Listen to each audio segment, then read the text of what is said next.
ربي فانفعنا ببركاته ربي فانفعنا ببركته الحسنى بحرمته وأميز في طريقاتهم ومعافاة. Hayya kepada Habibana Bahar bin Ali bin Smith. Dengan segala hormat kami persilakan. Ya Rasulullah salamun alaihi Allahumma عشاني ودرجي عطفة يديرة العالم. Assalamualaikum warahmatullahi wabarakatuh.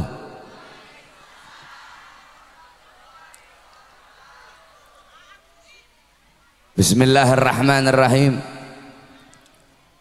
Alhamdulillahil qawiyyi sultanuh, al-wadihil burhanuh, al-mabsut fil wujud karamuhu wa ihsanuh. Allahumma salli wa sallim wa barik wa karrim wa azzim ala miftahi bab rahmatillah adada ma fi ilmillah salatan wa salaman daimaini bidawami mulkillah wa ala alihi wa sahbihi adada kulli dharratin alfa marrah amma ba'd. Yang saya cintai, yang saya muliakan, para alim ulama, para kiai, para asatid, para tokoh masyarakat, para aparat pemerintah, wabil khusus keluarga besar almarhum Kiai Haji Jauhar Somad, anak-anak beliau, cucu-cucu beliau, penerus beliau. Yang saya cintai, yang saya muliakan, guru kita yang barusan menyampaikan nasihat, Al-Ustadz Muhammad Hariri, beserta seluruh para alim ulama. Dan yang saya cintai, yang saya muliakan, seluruh para alumni Ponpes Al-Jauhar, dan seluruh para santriawan, santriawati, dan seluruh hadirin hadirat, bapak-bapak, ibu-ibu, pemuda-pemudi umat baginda Nabi besar Muhammad yang selalu dimuliakan oleh Allah Subhanahu wa taala. Alhamdulillah, segala puji dan syukur kehadirat Allah Subhanahu wa taala yang dimana pada malam hari yang mulia ini, di tempat yang penuh dengan barakah ini, Allah Subhanahu wa taala menanamkan di dalam hati kalian yaitu ba'is. Apa itu ba'is? Ba'is adalah dorongan yang kuat. Ba'is adalah dorongan yang menggebu-gebu, yang mengguncangkan hati, yang menggelisahkan hati, yang mendorong sang pemilik hati untuk bersegera kembali kepada Allah Subhanahu wa taala. Ba'is mendorong hati kalian untuk kembali kepada Allah, dan ba'is mendorong kalian untuk berpaling dari dunia, berpaling dari kesenangan dunia, kemakmuran dunia, kejayaan dunia, berpaling dari yang dimana kebanyakan manusia terlena karenanya, kebanyakan manusia tertipu karenanya, kebanyakan manusia mengumpulkan harta duniawiyah karenanya, kebanyakan manusia terjerumus ke dalam mungkarat, dhalalat, sayyiat, mukhalafat karenanya. Ba'is mendorong kalian kembali kepada Allah dan mendorong kalian berpaling dari dunia, sehingga ba'is itulah yang mendorong langkahan kaki kalian dari rumah menuju ke majlis ilmu yang mulia ini. Saudara-saudara, saudara-saudara, setiap langkahan kaki kalian dari rumah menuju ke majlis ini, disitulah Allah ampuni dosa-dosa kalian yang telah lalu. Dari tempat ini kalian pulang menuju ke rumah, di situ Allah ampuni dosa-dosa kalian yang akan datang. Sebab duduknya kalian di sini mendapatkan keberkahan, mendapatkan kemuliaan dari majlis ilmunya baginda Nabi besar Muhammad sallallahu alaihi wasallam. Kalian duduk di majlis yang mulia ini, berkumpul bersama ulama, berkumpul bersama para habaib, berkumpul bersama para kiai, berkumpul bersama orang-orang saleh. Qala Rasul sallallahu alaihi wasallam, man zara aliman fak'annama zarani, man safaha aliman fak'annama safahani, man jalasa aliman fak'annama jalasani fid dunya, faman jalasani fid dunya ajlastuhu ma'i yaumal qiyamah. Berkata Nabi Muhammad sallallahu alaihi wasallam, barang siapa yang berkunjung kepada ulama, barang siapa yang berkunjung kepada orang-orang saleh, barang siapa yang berkunjung kepada para habaib, para kiai, seakan-akan dia berkunjung kepada aku, kata Nabi. Barang siapa yang musafahah, barang siapa yang mencium tangan ulama, mencium tangan para habaib, mencium tangan para kiai, mencium tangan para guru-guru agama, seakan-akan dia mencium tanganku, kata Nabi Muhammad. Saudara-saudara, ada satu cerita yang berkaitan dengan mencium tangan ulama dalam kitab Al-Habib Ali bin Husain Al-Attas, yaitu kitab Tajul Arsh. Di situ dijelaskan, diceritakan oleh beliau bahwasanya dulu di India ada seorang wali besar namanya Habib Muhammad Maulad Danggal Al-Attas. Ini Habib tinggalnya di hutan, tidurnya di atas pohon. Beliau nggak pernah pakai baju, cuma pakai sarung. Saudara-saudara, setiap hari orang-orang Hindu datang ke beliau, datang ke hutan. Mereka pulang dari hutan, mereka semua masuk Islam. Saudara-saudara, Raja Hindu mulai khawatir karena semakin hari semakin banyak rakyatnya yang masuk Islam. Akhirnya Raja Hindu mendatangi Habib Muhammad. Itu raja bilang, Habib, tolong stop, tolong berhenti. Habib ngasih masuk rakyat saya masuk agamanya Habib. Kalau Habib nggak berhenti, besok saya bakal datang ke sini. Saya bawa pasukan gajah yang banyak, bakal saya ratakan ini hutan. Habib Muhammad bilang, silahkan kamu datang, bawa kamu punya pasukan yang banyak. Besoknya itu Raja Hindu bawa pasukan gajah yang banyak. Saudara-saudara, akhirnya Habib Muhammad beliau perintahkan nyamuk-nyamuk yang ada di hutan untuk melawan pasukan gajah Raja Hindu tersebut. Dengan izin Allah, nyamuk-nyamuk yang ada di hutan mengalahkan pasukan gajahnya raja yang gagah perkasa. Ini hal yang tidak masuk di akal, saudara-saudara. Masa mungkin nyamuk bisa menghalang bisa mengalahkan, bisa menghancurkan pasukan gajah Hindu tersebut? Yang kamu ambil hikmah dari kisah ini apa? Di sini bukan seberapa besar kekuatan yang kamu miliki, bukan besar atau kecilnya kamu punya kekuatan, tetapi kepada siapa kamu berpihak, saudara-saudara. Walaupun kamu kecil, walaupun kamu tidak punya kekuatan, tetapi kalau kamu berpihak kepada Allah, Allah akan berikan kepada kamu kemenangan. Tetapi walaupun kamu besar, walaupun kamu banyak uang, walaupun kamu punya kekuasaan, tetapi kalau kamu berpihak kepada musuh-musuh Allah, maka Allah akan berikan kepada kamu kehancuran. Singkat cerita, ini Raja Hindu datang ke Habib Muhammad. Dia minta ampun, Habib, saya minta ampun, saya minta maaf Habib, saya janji saya nggak bakal larang rakyat saya untuk masuk agamanya Habib. Tapi satu yang saya minta, tolong jangan Habib paksa saya untuk masuk agamanya Habib. Dan saya janji setiap hari Jumat saya bakal datang ke sini bawakan makanan untuk Habib. Tiap Jumat itu Raja Hindu datang bawa makanan sama Habib Muhammad. Dia cium tangannya Habib Muhammad, dia pulang. Setiap minggu ini raja kafir, ini Raja Hindu mencium tangannya Habib Muhammad. Padahal ini raja bukan orang mukmin, ini raja bukan muslim, tetapi setiap minggu dia mencium tangannya ulama, setiap minggu dia mencium tangannya orang soleh. Singkat cerita, ketika ini raja wafat, ketika ini raja meninggal dunia, orang Hindu itu kalau wafat dibakar jenazahnya, saudara-saudara. Ketika ini raja dibakar jasadnya, ketika ini raja dibakar jenazahnya, seluruh jasadnya hancur terbakar, semua jasadnya hancur jadi abu, kecuali mulut dan tangannya itu raja yang tidak terbakar, saudara-saudara. Kenapa mulut dan tangannya itu raja tidak terbakar? Datang keluarga kerajaan ke Habib Muhammad, mereka nanya, Habib, apa yang terjadi? Ini raja dibakar berkali-kali, semuanya hancur jadi abu, kecuali mulut dan tangan yang tidak terbakar. Kata Habib Muhammad, ya, karena dia setiap minggu datang ke sini mencium tangannya saya. Mulut dan tangannya menyentuh aku punya tangan. Sedangkan aku setiap hari yakdotan dalam keadaan terjaga, aku mencium tangannya baginda Nabi besar Muhammad.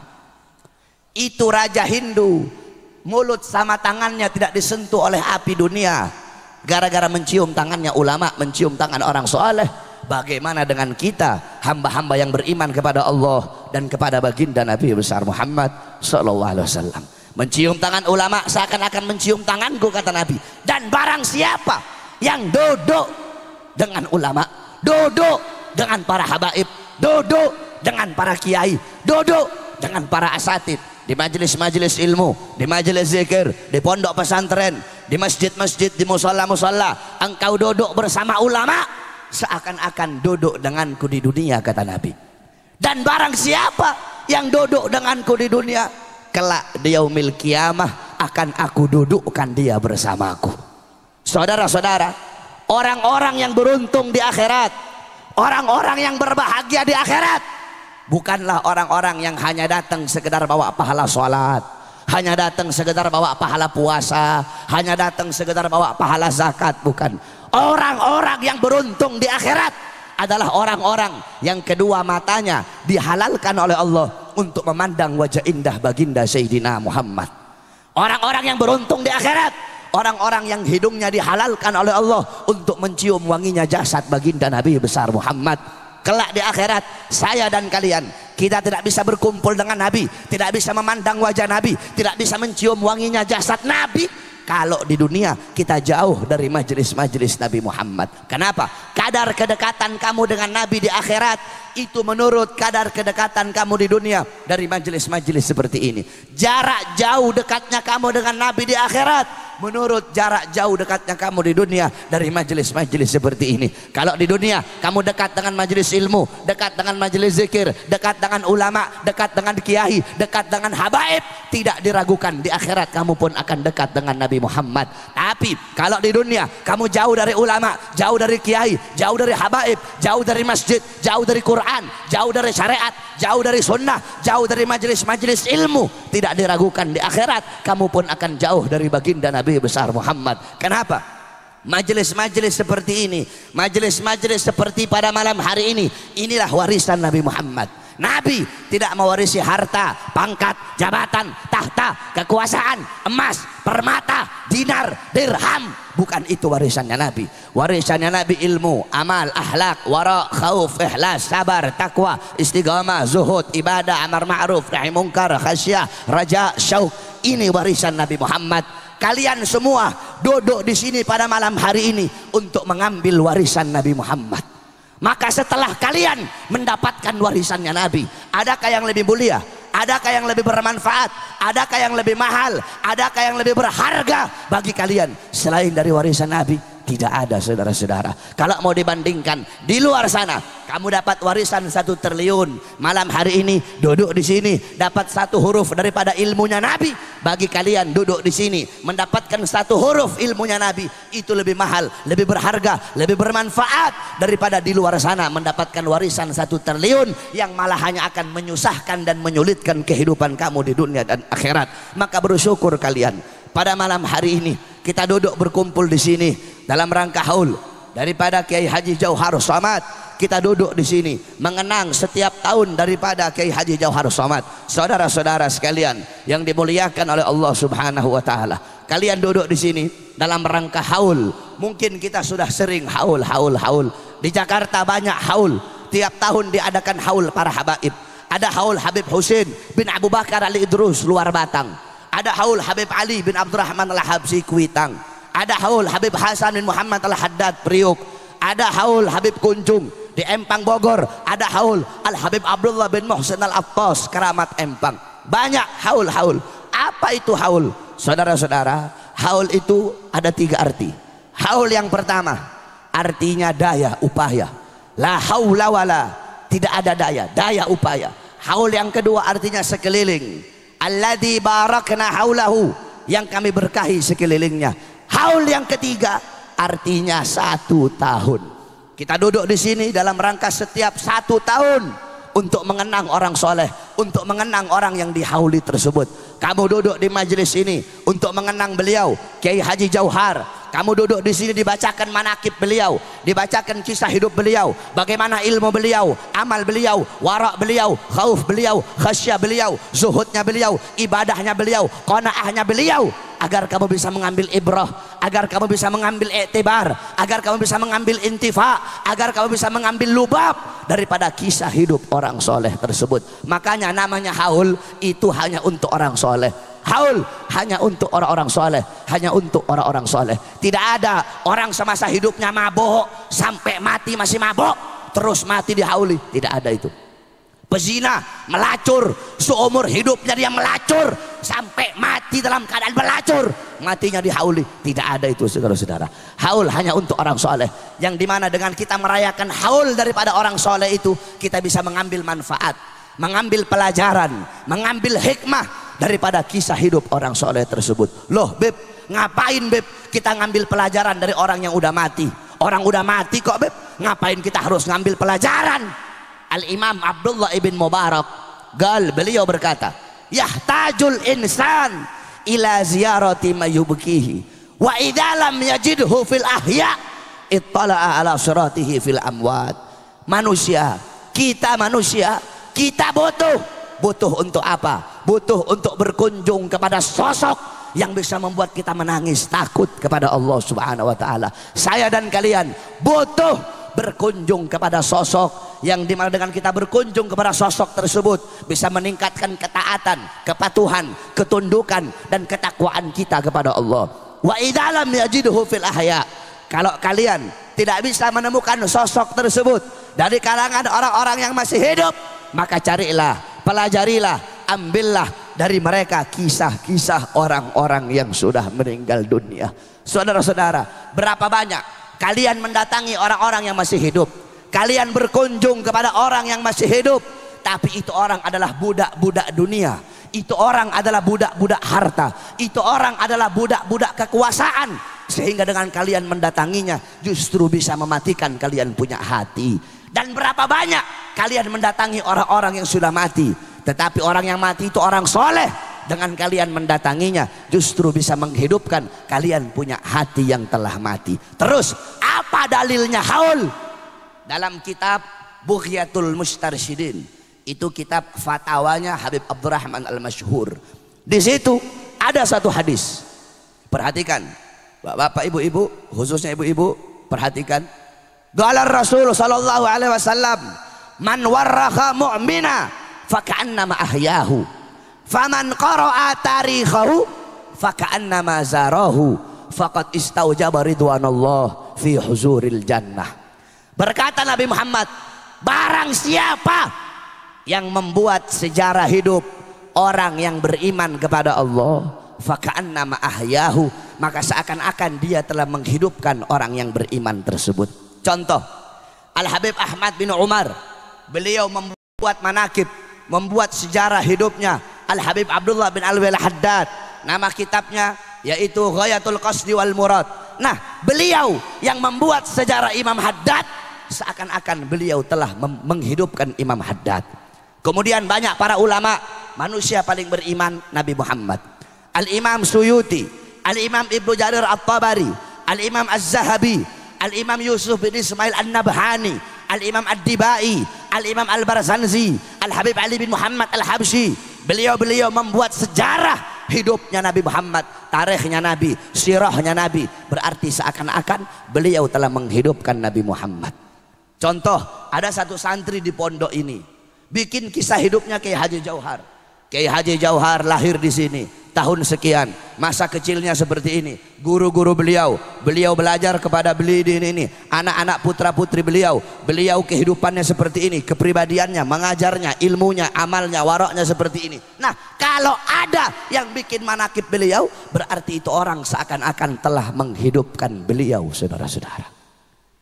Faman qara'a tarikhahu, dan barang siapa yang membaca sejarah hidup orang yang beriman tersebut, faka'annama zarahu, maka seakan-akan dia telah berkunjung kepada orang yang beriman tersebut. Saudara-saudara, kamu tahu Al-Quran berisi pelajaran. Al-Quran hudal linnas, nurul mubin, wa dzikrul hakim, wa syiratul mustaqim. Apa itu isi Al-Quran? Al-Quran berisi tentang kisah para nabi dan rasul terdahulu, kisahnya orang-orang yang sudah meninggal sebagai pelajaran bagi kita orang-orang yang masih hidup. Oleh karena itu, hadiri majlis-majlis haul, hadiri majlis-majlis haul dimanapun engkau berada, karena ulama tidak akan ada kata mati untuk ulama. Ulama nggak ada matinya. Famal hayat illa li ahlil ilm, tidak ada kehidupan kecuali kehidupan hanya miliknya orang-orang yang berilmu. Al-alim hayatuhu abada, orang yang alim hidupnya abadi sepanjang masa. Maksudnya abadi bukan berarti mereka nggak mati. Mereka mati, jasad mereka terkubur, tetapi kebaikan-kebaikan mereka, ilmu mereka yang bermanfaat akan selalu dikenang selama-lamanya, saudara-saudara. Ibunya Nabi, Sayyidatuna Aminah, sebelum beliau wafat, ketika beliau berada di Abwa Al-Garyah bainal Makkah wal Madinah, ketika beliau berada di satu desa yang bernama Abwa, ini desa berada di antara Makkah dan Madinah. Beliau sebelum wafat, beliau mengumandangkan syair. Apa kata beliau? Kullu hayyin mayyit wa kullu jadidin bal wa kullu kibarin yafna, ana mayyitatun fa dzikri baq faqad taraktu khaira wa walatu tuhra. Apa kata ibunya Nabi? Segala sesuatu yang hidup pasti akan mati, segala sesuatu yang baru pasti akan usang. Semua orang tua pasti mati, pasti binasa. Ana mayyitatun, aku nantinya mati, aku nantinya jadi mayat. Fadzikri baq, tetapi mengenangku akan abadi selama-lamanya. Kenapa? Faqad taraktu khaira, karena aku telah meninggalkan kebaikan. Kenapa? Wa walatu tuhra, karena aku telah melahirkan anak yang suci. Siapa? Baginda Nabi besar Muhammad. Setiap orang yang mengenang Nabi pasti akan mengenang ibunya Nabi Muhammad, karena beliau adalah kebaikan yang ditinggalkan oleh ibunya. Nah, begitupun beliau Ki Haji Jauhar, saudara-saudara. Beliau sudah mati, beliau sudah terkubur, nama beliau terpampang di batu nisan, tetapi beliau akan selalu hidup sampai datangnya hari kiamat. Beliau hidup dalam hati santri-santrinya, beliau hidup dalam nasihat-nasihatnya, beliau hidup dalam untayan-untayan mutiara hikmah. Beliau meninggalkan kebaikan bagi engkau semua. Ini beliau orang yang hidup selama-lamanya. Itu orang soleh, mereka dikenang, saudara-saudara. Al-Habib Abdullah bin Alwi Al-Haddad meninggal ratusan tahun yang lalu, tapi demi Allah tidak ada satupun orang di dunia ini yang dalam satu hari yang tidak pernah menyebut nama beliau. Kenapa? Walaupun beliau mati ratusan tahun yang lalu, beliau hidup dalam Ratib Al-Haddadnya, hidup dalam Risalatul Mu'awanahnya, hidup dalam Nasaihi'ud Diniyahnya, hidup dalam Wirdul Latifnya. Al-Habib Umar bin Abdurrahman Al-Attas meninggal ratusan tahun yang lalu. Sampai detik ini dan sampai kiamat beliau hidup dalam Ratib Al-Attasnya, hidup dalam kitab Al-Qirtasnya. Al-Imam Ghazali meninggal ratusan tahun, ribuan tahun yang lalu. Sampai detik ini dan sampai kiamat beliau hidup di dalam Ihya Ulumuddinnya, dalam Minhajul Abidinnya, dalam Bidayatul Hidayahnya, dalam Niyarul Ilmnya, dalam Mukasyafatul Qulubnya. Al-Imam Syekh Abil Hasan Al-Syadili meninggal ratusan tahun yang lalu. Sampai detik ini dan sampai kiamat nanti beliau hidup dalam Hizbul Bahar, Hizbun Nasornya, hidup dalam Mafakhirul Aliyahnya, hidup dalam Sirrul Jalil fi Khawasi Hasbunallah wa ni'mal wakilnya. Ini para ulama, ini orang-orang soleh yang meninggalkan kebaikan. Walaupun mereka wafat ratusan ribuan tahun yang lalu, mereka akan selalu dikenang selama-lamanya. Beda dengan kita, saudara-saudara. Kita budak-budak dunia, kita orang-orang yang cinta dunia. Kita hanya bagaikan debu. Debu itu lewat rame, nanti hilang, tidak ada asarnya, tidak ada bekasnya. Tahu asar? Asar yakni bakiyat lisyai'. Asar itu adalah sisa dari sesuatu. Itu orang-orang soleh, mereka menyisahkan kebaikan-kebaikan untuk kita. Oleh karena itu jangan kamu jauh dari ulama, jangan kamu jauh dari orang-orang soleh, jangan kamu jauh dari para habaib, jangan kamu jauh dari para kiai. Man tasyabbaha biqaumin fahuwa minhum. Barang siapa yang menyerupai suatu kaum, maka dia sama dengan kaum tersebut. Kalau engkau mengikuti para ulama, mengikuti orang-orang soleh, menyerupai mereka, mengambil ilmu amal mereka, mereka dimuliakan, kamu pun akan dimuliakan oleh Allah Subhanahu wa ta'ala. Mahbubal mahbub mahbub wa muhibbal mahbub mahbub. Orang-orang yang dicintai oleh orang-orang yang dicintai oleh Allah, orang-orang itu akan dicintai oleh Allah. Al-Habib Ali bin Muhammad Al-Habsyi, beliau berkata, fasa' fima sa'au washrab ma'al gaum mahum ala yahbuk rabbak mithla ma qad habahum. Ikuti beliau orang-orang soleh, kata Habib Ali. Ikuti beliau para ulama, kamu ambil amalan-amalan mereka para salaf. Walaupun kita nggak bisa mengikuti sepenuhnya, saya dan kalian, kita orang awam, kita nggak bisa mengikuti amalan para salaf sepenuhnya, nggak bisa. Bagaimana mungkin kamu bisa mengikuti amalan beliau-beliau? Mau tahu amalan beliau-beliau? Mugaddam Tsani Al-Habib Abdurrahman As-Saggaf di umur 7 tahun, umur 7 tahun mengkhatamkan Al-Quran dalam 1 rakaat sholatnya. Bisa? Hah? Bisa kamu? Beliau muqaddam tsani, la yanam 33 sanatan la lailan wala naharan. Beliau tidak tidur ibu-ibu, 33 tahun nggak tidur. Ditanya Habib, kenapa 33 tahun nggak tidur? Apa jawab beliau? Bagaimana mungkin saya bisa tidur? Setiap saya melihat ke kanan, saya melihat sorga. Setiap saya melihat ke kiri, saya melihat neraka. Ketika saya melihat ke atas, saya melihat arasnya Allah subhanahu wa ta'ala.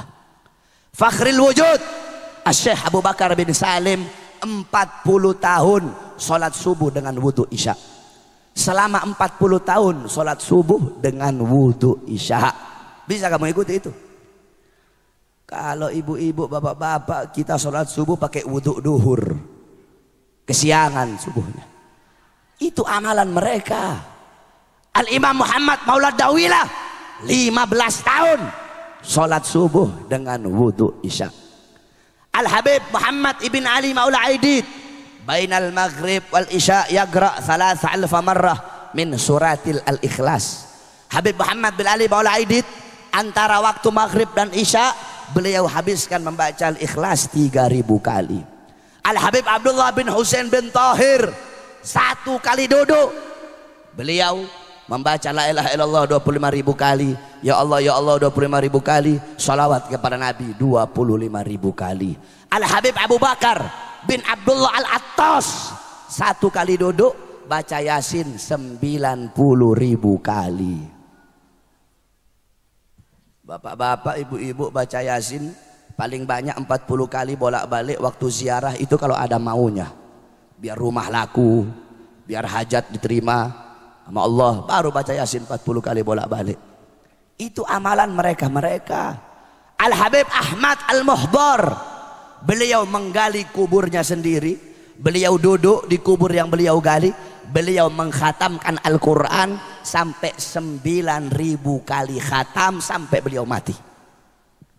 Al-Habib Ahmad bin Muhsin Al-Haddar, beliau gali kubur, beliau masuk ke kubur itu yang beliau gali, beliau khatamkan Quran 6.666 kali khatam sampai beliau mati. Al-Habib Abdullah bin Alwi Al-Haddad Sahibur Ratib di umur 3 tahun kena penyakit cacar. Umur 3 tahun kena penyakit cacar yang menyebabkan kedua mata beliau buta. Tetapi butanya beliau tidak menghalangi beliau untuk menuntut ilmunya Allah. Sampai-sampai di umur 7 tahun beliau hafal Al-Quran. Dalam keadaan buta, umur 7 tahun hafal Quran. Umur 9 tahun hafal Kutubus Sittah, Bukhari, Muslim, Sunan Abi Daud, Nasai, Ibnu Majah, Tirmidzi. Di umur 11 tahun hafal kitab-kitabnya Imam Ghazali, Ihya Ulumuddin, Minhajul Abidin, Bidayatul Hidayah, dan Miyarul Ilim. Di umur 11 tahun. Itu amalannya beliau-beliau, saudara-saudara. Al-Habib Abdullah Ibn Abi Bakar Al-Idrus umur 7 tahun puasa selama 2 tahun berturut-turut dan cuma berbuka dengan 2 butir kurma. Umur 7 tahun puasa selama 2 tahun berbuka cuma 2 butir kurma. Berarti 1 tahun 1 butir kurma beliau buka puasa.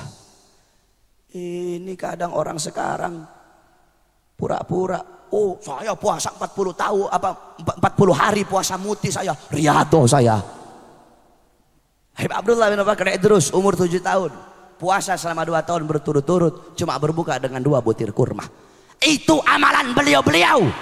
Saya dan kalian kita nggak bisa mengikuti sepenuhnya, tetapi gaddaman ala gaddamin, selangkah demi selangkah, sejengkal demi sejengkal kita ikuti amal-amal beliau. Dengan kita mengikuti beliau-beliau, apa kata Habib Ali? Maka Allah akan mencintai kamu sebagaimana Allah mencintai mereka.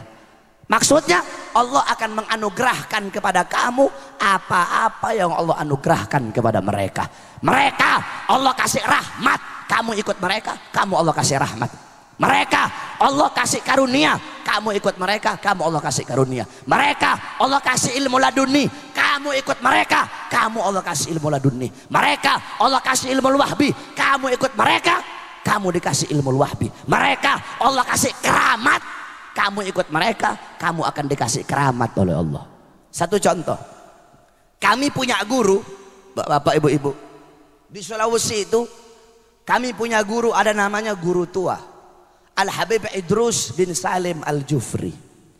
Beliau punya murid, ada satu murid beliau namanya Haji Amin. Ini murid sangat taat, sangat patuh sama Habib Idrus.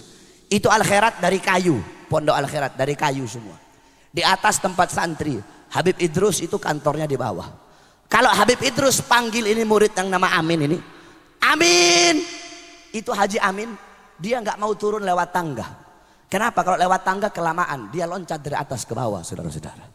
Kenapa? Nggak mau buat gurunya nunggu terlalu lama. Ada di sini santri begitu. Waktu kiai panggil, Jang, langsung loncat gitu, ada. Nggak mau buat gurunya nunggu terlalu lama, saudara-saudara. Itu Haji Amin. Akhirnya Habib Idrus bawa dia dakwah di laut, nyebrang laut. Ketika sedang menyeberang laut, imamahnya Habib Idrus jatuh. Ketika imamah Habib Idrus jatuh, dia nggak pakai disuruh, langsung dia loncat di laut untuk ambil imamahnya Habib Idrus. Dia naik ke atas perahu. Ketika dia naik, semua orang di perahu melotot ngeliatin dia. Kenapa? Tidak ada satu titik pun basah, saudara-saudara. Ternyata apa? Ternyata dia jalan di atas laut. Kenapa Allah kasih keramat? Allah kasih keramat dia karena dia mengikuti sahibul karomat. Nah, makanya kalian para santri-santri yang ada di sini, saya kasih tahu sama kamu. Saya dulu juga pernah mondok, 17 tahun saya mondok, saudara-saudara. Saya mondok di Al-Khairat 12 tahun.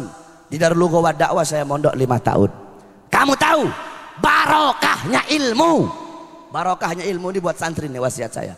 Barokah ilmu didapatkan bukan dengan kamu banyak belajar, saudara-saudara.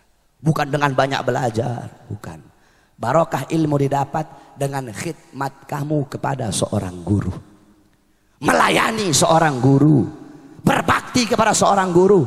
Kamu belajar sampai kepala kamu botak, belajar Alfiyah, belajar Syarah Ibnu Agil, belajar Fathul Mu'in, sampai botak kepala kamu. Tapi kalau kamu tidak ada khidmat sama guru, tidak ada hormat sama guru, tidak ada melayani guru, tidak ada takzim kepada guru, kamu gak bakal mendapatkan keberkahan daripada ilmu. Kamu tahu, saya cerita sama kamu. Dalam kitab dijelaskan ada satu cerita, yaitu ada satu orang soleh namanya Syekh Ali bin Abdillah Baros. Pernah dengar? Nah, ini Syekh Ali bin Abdillah Baros, beliau belajar sama gurunya, yaitu Habib Umar ibn Abdurrahman Al-Attas. Habib Umar bilang, kalau orang mau tawassul kepada aku, tapi tidak tawassul kepada Ali Baros, nggak bakal sampai tawassulnya kepada aku. Jadi kalau mau tawassul kepada aku, harus tawassul dulu kepada Ali Baros, muridnya beliau. Kenapa muridnya beliau begitu dicintai? Kenapa muridnya mendapat kedudukan yang tinggi? Syekh Ali Baros ini, kalau kita mau lihat masa khidmat, masa belajarnya beliau sama masa beliau melayani gurunya, itu lebih banyak masa beliau melayani guru daripada masa beliau belajar kepada gurunya. Nah, satu waktu Syekh Ali Baros lagi mijet kaki gurunya. Ketika sedang mijet kakinya Habib Umar bilang sama murid-murid yang ada di situ, Nabi Allah Khidir alaihissalam udah ada di depan pintu gerbang. Nabi Khidir udah ada di depan pintu gerbang. Semua murid-murid yang ada di situ loncat, mereka semua pergi ke pintu gerbang mau nemuin Nabi Khidir. Kecuali Syekh Ali Baros, tetap beliau mijit kaki gurunya. Nggak ada urusan mau Nabi Khidir kayak mau Nabi siapa kayak, kata beliau, tetap beliau pijit kaki gurunya. Gurunya nanya Habib Umar, Ali, itu teman-teman kamu pergi ke gerbang mau minta doa sama Nabi Khidir, kenapa kamu tetap di sini? Apa kata Syekh Ali Baros? Guru, kenapa saya harus menjumpai Nabi Khidir, sedangkan Nabi Khidir datang ke sini pengen berjumpa denganmu? Wahai guru, bagiku kedudukanmu sebagai guru lebih mulia dan lebih utama daripada Nabi Allah Khidir alaihissalam. Bagiku kedudukanmu sebagai guruku lebih utama daripada Nabi Allah Khidir alaihissalam. Saudara-saudara, bukan seberapa banyak engkau ada di hati gurumu, Sebab banyak orang sekarang ini cari muka doang depan guru. Santri-santri begitu tuh, cari muka depan guru. Bukan seberapa banyak, bukan seberapa besar engkau ada di hati gurumu, tetapi seberapa besar gurumu ada di dalam hatimu, saudara-saudara. Abu Ya Maliki, Al-Habib Muhammad bin Alwi Al-Maliki, beliau berkata, ada 4 kategori santri itu. Santri ada 4 kategori. Kata beliau, pertama, santri yang pandai, santri yang zaka, santri yang pinter, yang satir, yang alim, santri yang pinter, kemudian melayani gurunya, khidmat kepada gurunya. Ini golongan pertama. Golongan kedua, ada santri yang pinter tapi tidak melayani gurunya. Golongan ketiga, ada santri yang bodoh melayani gurunya. Golongan yang keempat, ada santri udah goblok, udah bodoh, tidak mau khidmat kepada guru. Nah, dari 4 ini yang paling utama yang pertama, pinter melayani guru. Dari 4 ini yang paling hina yang keempat, udah goblok, lapar goblok, kenyang goblok, tidak khidmat kepada gurunya. Kau tahu para santri, kalian para santri, ridhonya kalian, Allah menyembunyikan 3 keridhaan. Pertama, keridhaan seorang anak Allah letakkan melalui keridhaan orang tuanya. Kedua, keridhaan kepada seorang istri Allah letakkan meridhoi keridhaan suaminya. Ketiga, keridhaan Allah kepada seorang santri melalui keridhaan gurunya. Ada satu cerita tentang ketaatan seorang santri kepada gurunya. Syekh Abu Bakar bin Salim, beliau punya murid Syekh Babakhromah namanya. Satu waktu Syekh Babakhromah mau belajar sama Syekh Bakar bin Salim. Kata Syekh Bakar bin Salim, kalau kamu mau belajar sama saya tes dulu. Saya tes, kamu cari gunung yang tinggi, loncat ke bawah. Lihat Syekh Bakar bin Salim itu. Akhirnya karena Syekh Babakhromah pengen belajar sama Syekh Bakar bin Salim, nggak apa-apa, dia cari gunung yang tinggi, kemudian dia loncat, saudara-saudara. Ketika dia loncat, udah ternyata nggak apa-apa. Dia pergi ke Syekh Bakar bin Salim, udah wahai guru, kata Syekh Bakar bin Salim, tadi kamu loncat merem atau melek?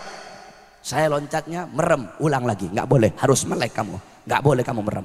Naik lagi nih Syekh Babakhromah ke atas gunung, dia loncat ke bawah. Ketika dia loncat, dia melihat malaikat sedang nampung dia sehingga dia nggak apa-apa. Itu yang pertama. Yang kedua, kata Syekh Bakar bin Salim, kamu pergi ke masjid. Ketika orang-orang sholat ngadep kiblat, kamu sholat membelakangi kiblat, kata Syekh Bakar bin Salim. Beliau ngetes ini murid yang mau belajar sama beliau. Jadi udah, orang-orang sholat ngadep kiblat, beliau sholat ngadepnya begini, membelakangi kiblat. Ini orang-orang yang sholat bilang, wah ini orang sudah gila ini. Orang sholat ngadep kiblat, kok ini orang membelakangi kiblat. Ketika sholat, dia sholat membelakangi kiblat. Ketika dia sholat, dia gemetar, saudara-saudara. Kenapa? Dia lihat ada Ka'bah di depannya dia. Nah, yang ketiga ini yang paling berat. Kata Syekh Bakar bin Salim, kamu pergi ke Aden. Di Aden ada satu wali namanya Habib Abu Bakar Al-Adni. Kamu pergi ke sana, kamu hina dia. Wah, ini paling berat ini. Akhirnya udah dia menjalani perintah gurunya, dia pergi ke Aden. Dia bilang, wah Habib Abu Bakar lagi duduk sama murid-murid. Kalau saya hina depan murid-muridnya, habis saya dihabisin sama murid-muridnya. Nah, Habib Abu Bakar kan wali. Jadi walaupun dari jauh, Habib Abu Bakar bisa dengar apa yang saya bilang. Ngomong dia dari jauh, ya Habib, setinggi-tingginya ilmumu, lebih tinggi ilmu guruku Syekh Abu Bakar bin Salim. Habib Abu Bakar berdiri, saudara-saudara. Ditunjuk ini murid tadi sama Habib Bakar. Itu dari tangannya Habib Abu Bakar keluar api. Begitu mau sampai sama ini Syekh Babakhromah, itu api meledak. Baru dia pergi pulang lagi ke Inat. Ketika dia pulang ke Inat, dia bilang, guru, saya sudah jalani semua perintahnya kamu. Kata Syekh Abu Bakar bin Salim, sekarang aku terima kamu menjadi muridku. Nah, ini Syekh Babakhromah lihat tangannya Syekh Bakar bin Salim gosong.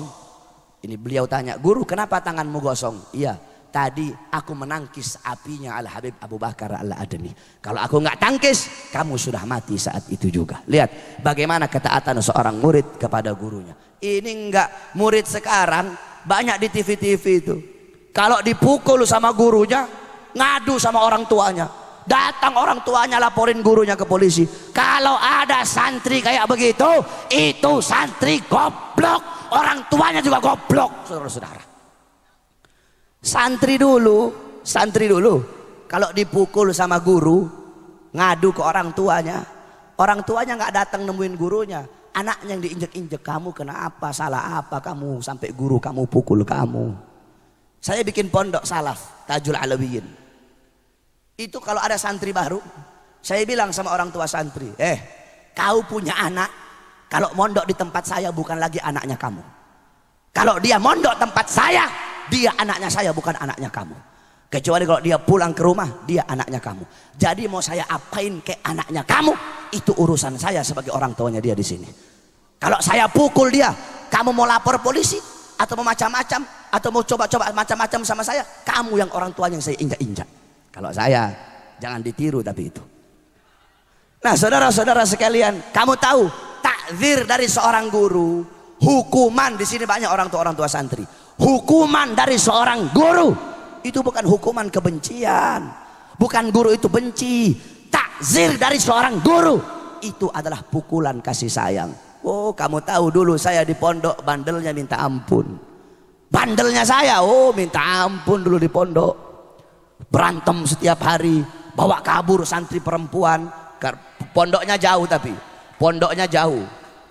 Bandel tiap hari dipukul pakai rotan, tiap hari dipukul. Tetapi santri yang paling nakal di pondok itu yang paling diperhatiin sama gurunya. Kenapa? Tiap hari didoain, ya Allah, mudah-mudahan si Bahar ini dapat hidayah, mudah-mudahan si Bahar ini jadi orang pinter, mudah-mudahan si Bahar ini jadi orang baik. Kenapa sih kok nakal banget? Dapat hidayah kamu? Coba tanya sama guru-guru di sini. Yang paling banyak didoain santri yang pinter apa santri yang goblok? Yang goblok yang paling banyak didoain. Santri yang paling banyak didoain, santri yang nakal itu yang paling dikenal. Sampai-sampai kita kalau lagi ketemu alumni ketemu nih, itu guru yang dulu taklim, yang dulu di pondok pendiam, guru nggak kenal sama dia. Ketika Bahar bin Smith ini yang dulu nakal di pondok ini, guru langsung tahu sama murid yang nakal. Kenapa? Diperhatiin, terus didoain sama guru. Jadi kalian para orang tua, anak-anak kalian ketika ada di sini bukan milik kalian lagi, tetapi sepenuhnya milik guru-guru yang mengajar di sini. Insya Allah para murid-murid yang ada di sini semuanya mendapatkan ilmu yang bermanfaat. Amin ya rabbal alamin. Yang terakhir saudara-saudara, ini bulan Rajab, bulan yang penuh dengan kemuliaan. Ini syahrullah, ini adalah bulannya Allah subhanahu wa ta'ala. Ini syahrul istighfar, ini adalah bulan yang dimana kamu dianjurkan memperbanyak minta ampun kepada Allah. Di bulan-bulan yang lain ada pengampunan Allah, tetapi di bulan Rajab pengampunan Allah lebih besar daripada bulan-bulan yang lain. Maka basahi lidah kamu dengan membaca istighfar, dengan minta ampun kepada Allah subhanahu wa ta'ala. Jangan kamu merasa dapat jadi orang, kamu berjalan di muka bumi Allah petentang-petenteng pagi siang sore malam suka berbuat dosa, tapi nggak mau minta ampun kepada Allah. Siapa kamu saudara-saudara? Siapa saya? Saya ahli maksiat, kamu juga ahli maksiat. Nggak usah kita munafikan. Saya suka berbuat dosa, kamu juga suka berbuat dosa. Kenapa kita tidak mau berminta ampun kepada Allah? Kenapa kita nggak mau beristighfar kepada Allah? Takut kamu kepada Allah subhanahu wa ta'ala. Pagi siang sore malam kita berbuat dosa, tapi berjalan di muka bumi Allah petentang-petenteng kayak jagoan. Kamu tahu Nabi Allah Adam alaihissalam, Nabi Adam ketika Allah keluarkan dari sorga selama 100 tahun Nabi Adam tidak berani mengangkat kepalanya ke langit. Kenapa? Malu kepada Allah karena berbuat satu kesalahan. Itu Nabi Adam alaihissalam, maksum, pasti masuk sorga gara-gara berbuat satu kesalahan 100 tahun tidak mengangkat kepalanya ke langit. Kita siapa? Kok tiap hari berbuat dosa tapi jalan di muka bumi Allah petentang-petenteng? Kamu tahu dikatakan laukana dumu'a ahlil arad jumi'at lakana dumu'a Daud akthar walau kana dumu'a ahlil arad jumi'at wa laukana dumu'a ahlil arad wa dumu'a Daud jumi'at lakana dumu'a Adam akthar. Andaikan seluruh air mata penduduk bumi dikumpulkan jadi satu, lebih banyak air yang dikeluarkan oleh Nabi Allah Daud alaihissalam. Dan andaikan seluruh air mata penduduk bumi dan air mata Nabi Daud dikumpulkan jadi satu, lebih banyak air mata yang dikeluarkan oleh Nabi Allah Adam alaihissalam, saking takutnya kepada Allah subhanahu wa ta'ala. Takut kamu saudara-saudara. Ada sebuah syair yang membuat Imam Ahmad bin Hanbal menangis. Idza magalani rabbi amastahyaita ta'sini wa tukhfi dambi an khalqi wa bil isyani ta'tini.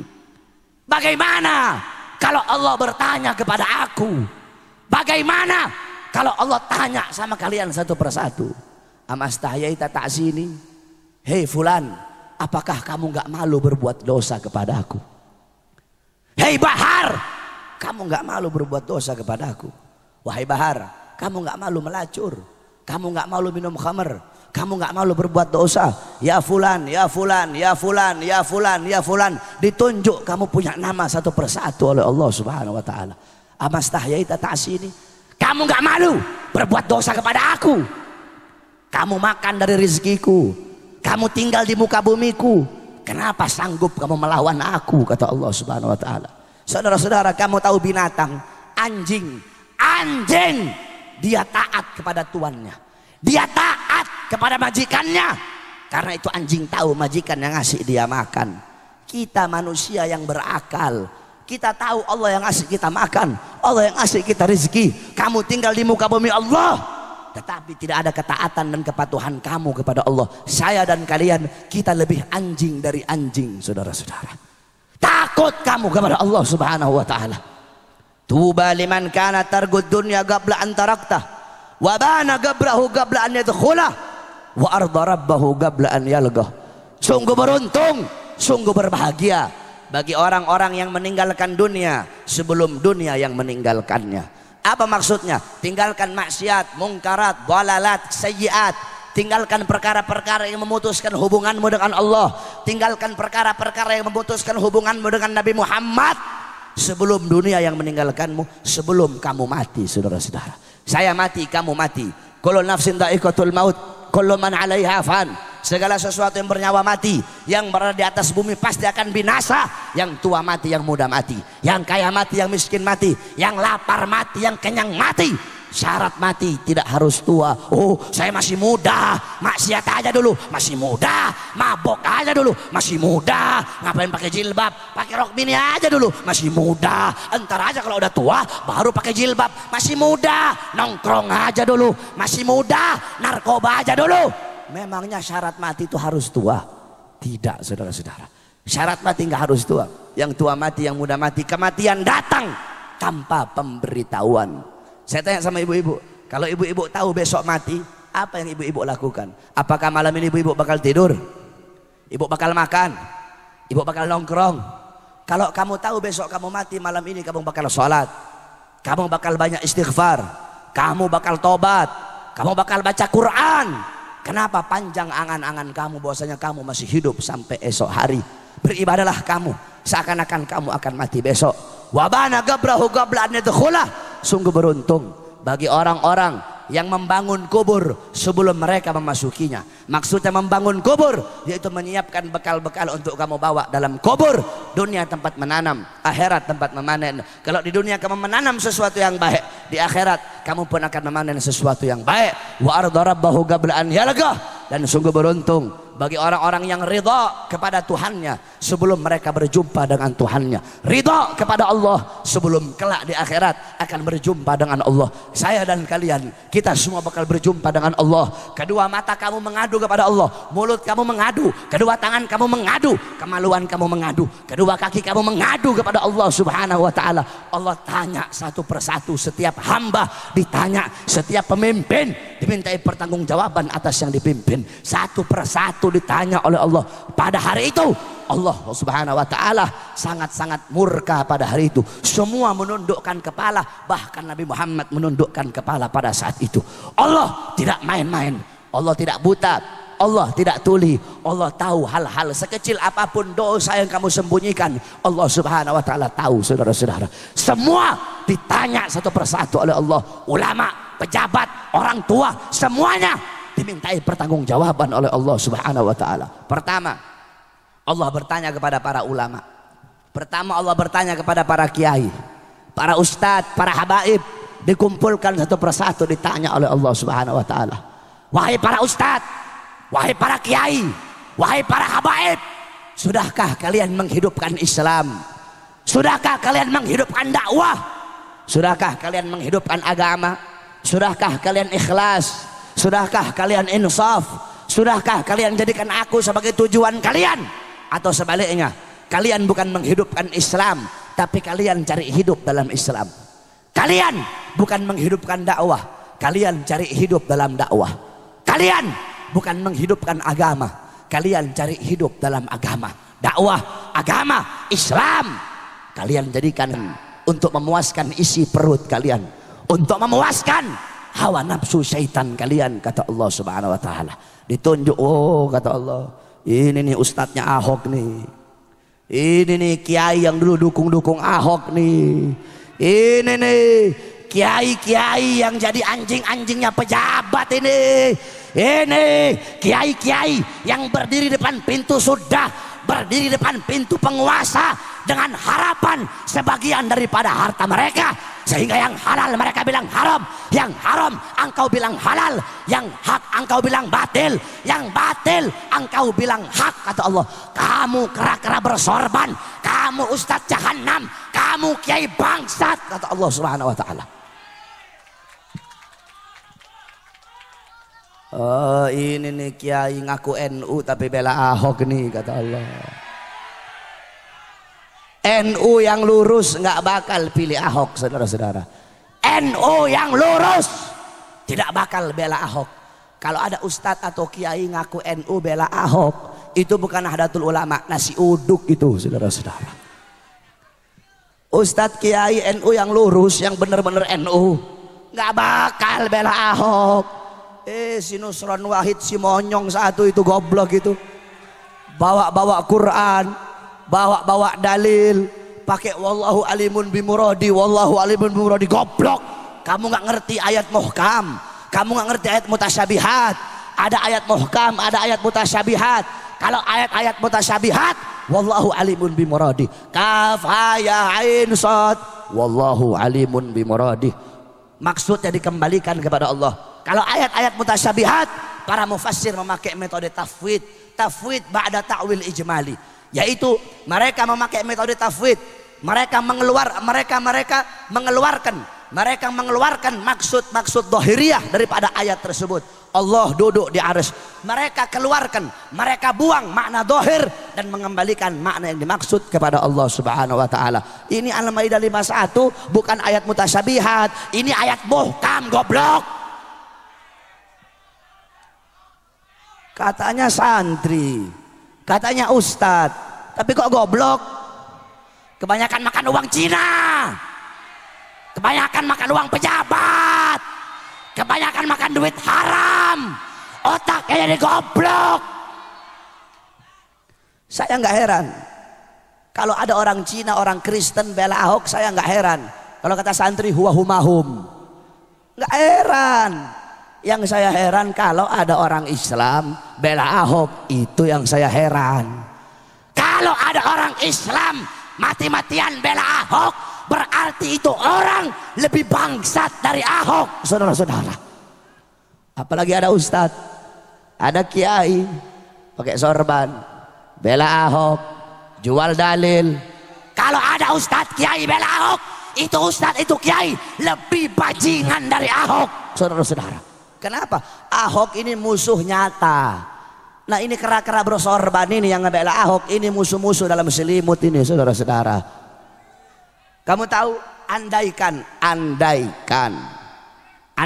saudara-saudara, ini ustadz-ustadz yang bela Ahok nih, andaikan nih Ahok dan sekutunya menang nih, yang bakal diusir, yang bakal diusir, dibunuh duluan ini ustadz-ustadz yang dulu dukung dia. Kenapa?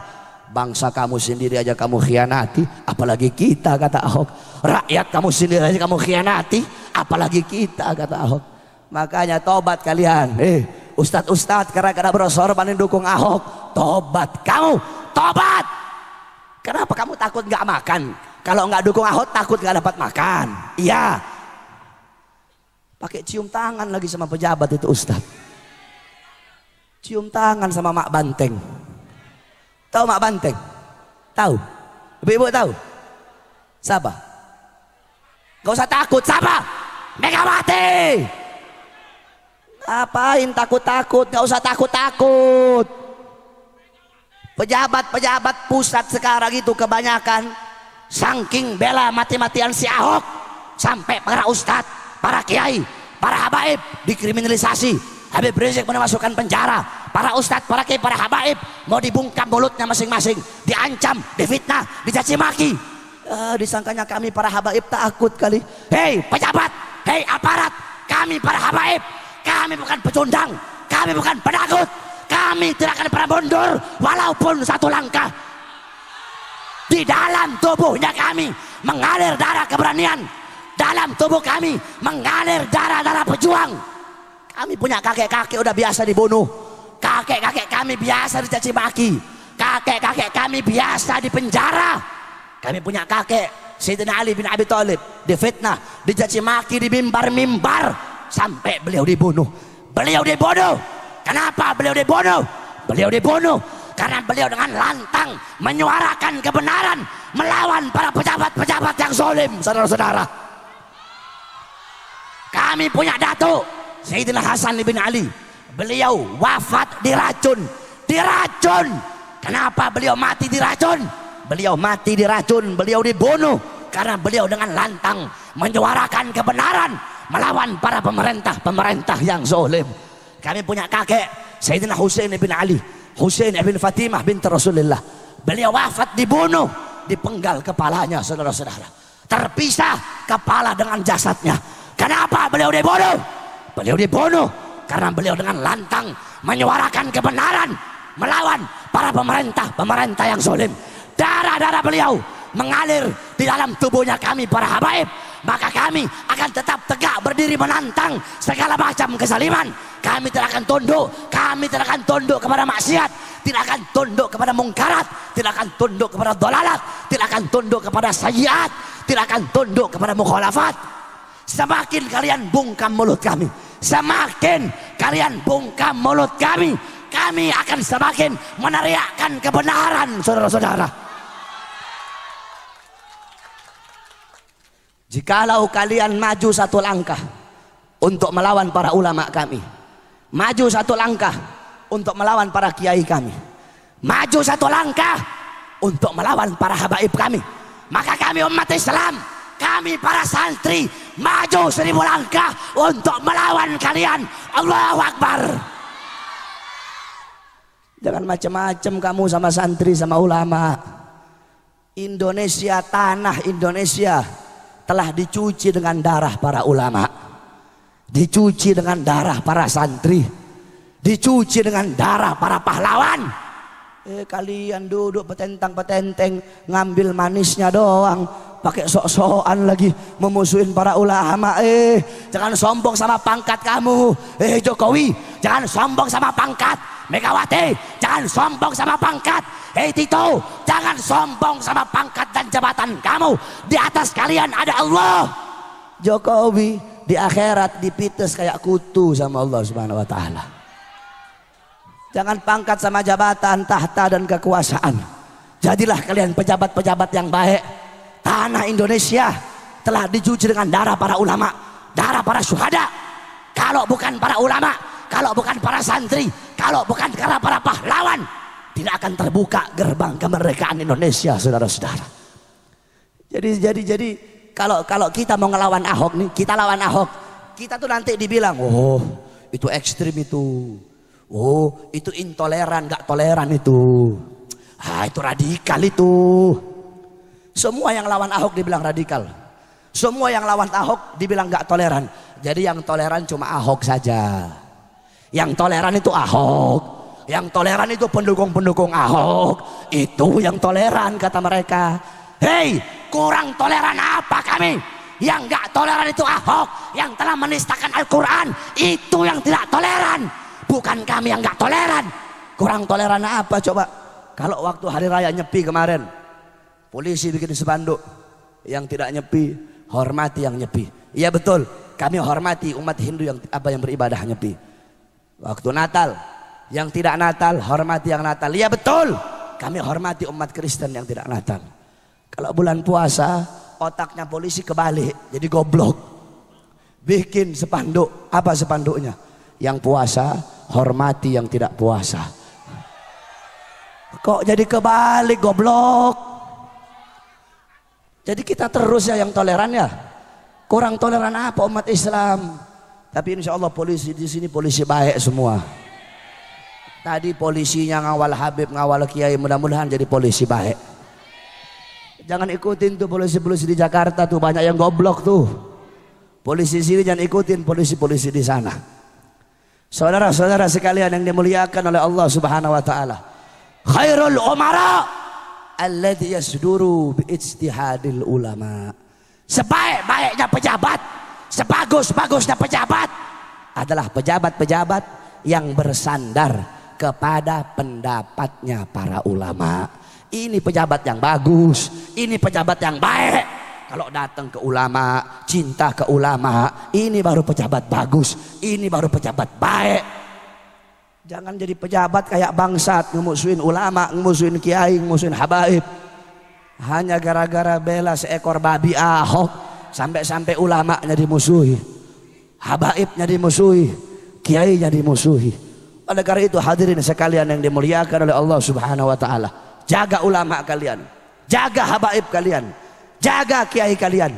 Bangun kalian, gumu, hei bangun kamu, bangun kalian, gum ya asadullah, bangun wahai singa Allah Subhanahu wa taala, gumu lidinikum, bangun kalian untuk agama kalian, gumu li ulamaikum, bangunlah kalian untuk ulama kalian, gumu li kitabikum, bangun kalian untuk Al-Quran kalian.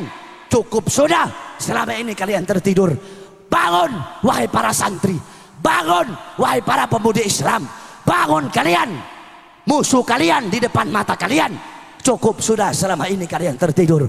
Allah menolong agama ini melalui tangan-tangan kalian, wahai para santri, wahai para singa-singa Badar, wahai para singa-singa Hunain. Bangun kalian, bangun wahai penerus Umar bin Khattab, bangun wahai penerus Ali bin Abi Thalib, bangun wahai penerus Talha bin Ubaidillah, bangun wahai penerus Amr bin Yasir, bangun kalian wahai para putri-putri, bangun wahai penerus Khadijatul Kubra, bangun wahai penerus Asma binti Abi Bakar, bangun kalian wahai penerus Khansa, bangun wahai penerus Sumayyah, bangun wahai penerus Ummu Sulaim, bangunlah kalian wahai para penerus-penerus wanita-wanita Islam, wahai penerus pemuda-pemuda Islam, bangun kalian wahai penerus Salahuddin Al-Ayyubi, wahai penerus Muhammad ibn Wasi, bangun untuk agama kalian. Berjuang kalian di belakang para habaib, di belakang para kiai. Insya Allah Allah berikan kemenangan kepada umat Islam, Allah berikan kemenangan kepada para habaib, Allah berikan kemenangan kepada para kiai, Allah berikan kemenangan kepada para santri, Allah berikan kemenangan kepada bangsa Indonesia. Semoga Allah hancurkan musuh-musuh negara, Allah hancurkan musuh-musuh bangsa, Allah hancurkan pengkhianat rakyat, Allah hancurkan musuh-musuh negara, Allah hancurkan musuh-musuh agama. Semoga Allah hancurkan pejabat-pejabat yang lebih berpihak kepada konglomerat dan menyengsarakan rakyat. Semoga Allah hancurkan mereka. Amin, amin ya rabbal alamin. Yang terakhir, wasiat saya untuk para santri, khususnya alumni, hendaklah selalu bersama kalian, berpedomanlah kalian selain Al-Quran dan hadis, berpedomanlah kalian kepada kitab Ihya Ulumuddin Al-Imam Ghazali. Selalu kalian berpegang teguh kepada itu kitab Ihya Ulumuddin. Manhajnya kami para habaib, kami punya thariqah Ba'alawi, zahiruha Ghazaliyah wa batinuha Syadiliyah. Kami tidak pernah melepaskan diri daripada kitab Ihya Ulumuddin Al-Imam Ghazali. Karena di kitab Ihya, dengan kalian mempelajari Ihya, mengamalkan apa-apa yang ada dalam Ihya, itu bisa menjadi futuh bagi kalian, manfaat bagi kalian di dunia dan akhirat. Sampai-sampai Al-Habib Abdullah bin Abu Bakar Idrus berkata, aku menjamin sorga seseorang yang menyalin Ihya menjadi 40 jilid, aku jamin sorganya. Jangan sampai kalian tidak membenci kitab Ihya, sebab banyak golongan-golongan sekarang ini mereka bilang, itu Ihya, di Ihya banyak hadis doif di situ, di Ihya banyak hadis palsu. Kamu mau tahu? Dalam kitab dijelaskan Imam Ghazali Waktu mau naruh, kalau beliau mau taruh hadis dalam kitab Ihya, itu beliau cium dulu itu hadis. Kalau beliau cium wangi, baru beliau taruh dalam kitab Ihya beliau. Dulu ada namanya Abil Hasan Ibn Harzahan. Sangat benci sama kitab Ihya Imam Ghazali. Sampai-sampai dia bilang, ayo murid-muridku, kalian cari kitab Ihya, besok Jumat habis sholat kita bakar bareng-bareng kitab Ihya. Belum sampai hari Jumat, malam Jumat, ini Ibn Harzahan mimpi berjumpa dengan Nabi Muhammad. Ada Nabi Muhammad, ada Sayyidina Abu Bakar, ada Sayyidina Umar, dan ada Imam Ghazali. Imam Ghazali dalam mimpinya, Imam Ghazali bilang, ya Rasulullah, ini orang sudah fitnah saya. Dia bilang kitab saya menyimpang begini-begini. Kalau memang saya salah, saya akan bertobat kepada Allah. Tapi kalau saya benar, saya minta hak saya ya Rasulullah. Diambil kitab Ihya itu, dibaca oleh Rasul. Ini kitab yang bagus. Dikasih ke Sayyidina Abu Bakar, dikasih ke Sayyidina Umar. Akhirnya Nabi ambil cambuk, dicambuk Ibn Harzahan oleh Nabi Muhammad. Dicambuk Ibn Harzahan sampai dia terbangun. Ketika dia terbangun, dia merasa sakit belakangnya. Ketika dia ngaca, masih ada bekas cambukan baginda Nabi besar Muhammad. Akhirnya apa? Dia kumpul murid-muridnya. Ayo kita salin kitab Ihya dengan tinta emas. Oleh karena itu, selalu kalian berpegang, berpedoman teguh kepada kitab Ihya. Semoga Allah ampuni dosa-dosa kita yang telah lalu, yang akan datang, yang tampak, yang tidak tampak. Amin ya Rabbal. Kita doakan guru kita, Mudir Ma'had ini, semoga Allah panjangkan umur beliau, Allah sehatkan jasmani dan ruhani beliau, Allah berikan manfaat kepada kita dari ilmu-ilmu beliau. Amin ya Rabbal Alamin. Semoga Allah Subhanahu wa ta'ala meluaskan kubur almarhum Ki Haji Jauhar. Allah luaskan kuburnya, Allah Subhanahu wa ta'ala terangi kuburnya. Allah bangkitkan kita kelak di yaumil ba'ats bersama beliau di bawah bendera baginda Nabi besar Muhammad sallallahu alaihi wasallam. Amin. Amin ya Rabbal Alamin. Bismillahirrahmanirrahim. Bismillahibabuna tabarak hitanuna yasin sakfuna kaf hay ain sad kifayatuna hamim ain sin kaf himayatuna fasayakfikahumullah wa huwa samiul alim wa fasayakfikahumullah samiul alim fasayakfikahumullah samiul alim sidu arsima sabul alaina wa inna Allah nadratun ilaina bihaul yaqdiru alaina wallahu min warahim muhit bal huwa akrun amali fil lahin mahfud fallahu akrun hafidun rahmanur rahimin inna wadallahi ladna nazal kitabata wa salihin hasbi Allah wa la ilaha illa huwa rabbul arsyil azim la haula wa la quwwata illa billahil azim wa sallallahu alaihi wasallam Muhammadun wa sahbihi wa sallam alhamdulillahi rabbil alamin wal afu minkum wassalamu alaikum warahmatullahi wabarakatuh.